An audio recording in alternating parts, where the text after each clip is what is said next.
Vou ler a palavra de Deus, se encontra no livro de Salmos, capítulo 61, do 1 ao 3.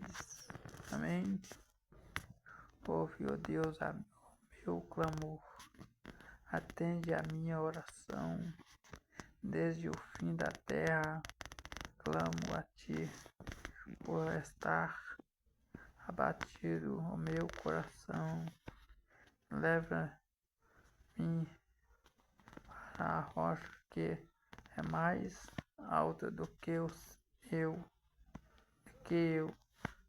pois tem sido meu refúgio e uma torre forte contra o inimigo.